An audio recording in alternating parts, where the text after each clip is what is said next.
Unit 6, Lesson 7, using we and us with nouns. Hello, 5th and 6th grade. Welcome to your very last English class for the school year. Yay! How exciting. So you are going to need your book open to page 295. Let's get started. Okay, so we are working with the pronouns we and us.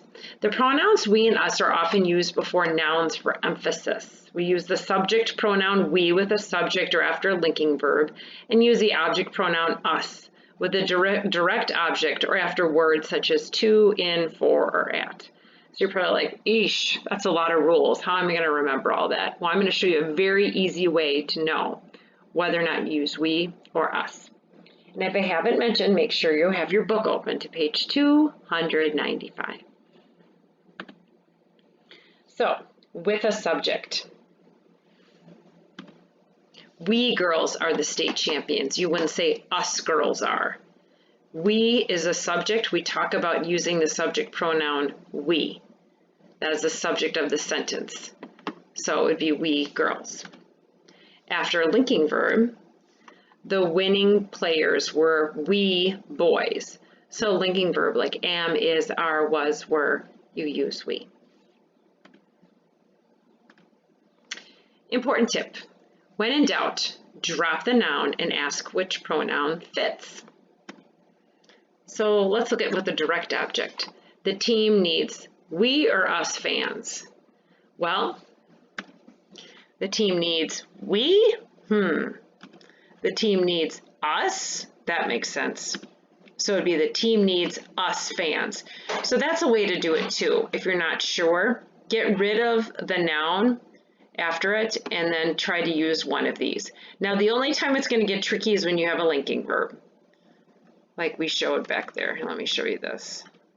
So like here, because if you look over here, the winning players were us or we.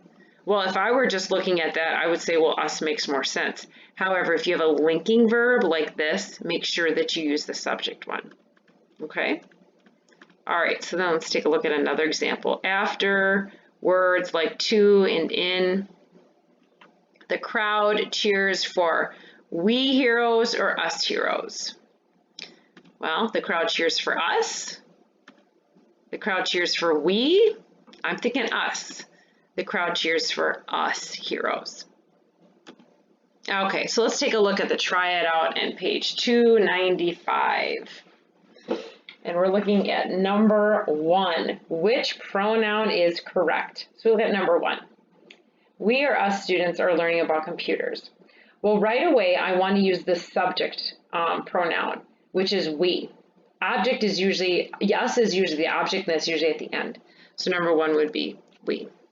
Number 2, the learners are, I see the word are. Are is a linking verb. So even though the learners are us would sound better, I know it's going to be we because are is a linking verb. So number 2 is we. Okay, number 3. The most confused students were, again, were is a linking verb. So it's going to be we beginners. Again, linking verbs, am, is, are, was, were, verbs of to be. And then you're going to go with the subject one, we. Number 4, our instructor talked to we or us students patiently. Well, our instructor talked to us or talked to we. I would say talked to us. Number 5, Mrs. Ide put we or us girls in front of the terminal. Mrs. Ide put us in front of the terminal or put we. I would say it would be us. Number 6, we or us students were surprised at its speed. I would say it's going to be we because that is a subject. And then finally, number 7, anyone can ask for help from we or us experts. I'd say that anyone can ask help from us. Make sure that you follow those rules. Take a look at that in the examples. And your assignment is to go up to number 18. For number 8 through 13, you can just write the pronoun like you did here. And number 14 14 through 18. You're going to write out the postcard, make sure that you highlight the changes, and there are 5 changes you're going to make. Do an excellent job. I'm so excited. This is the last one, 5th and 6th grade. Do your very best, and you won't have to look at English till next year. I look forward to seeing your work. Have fun.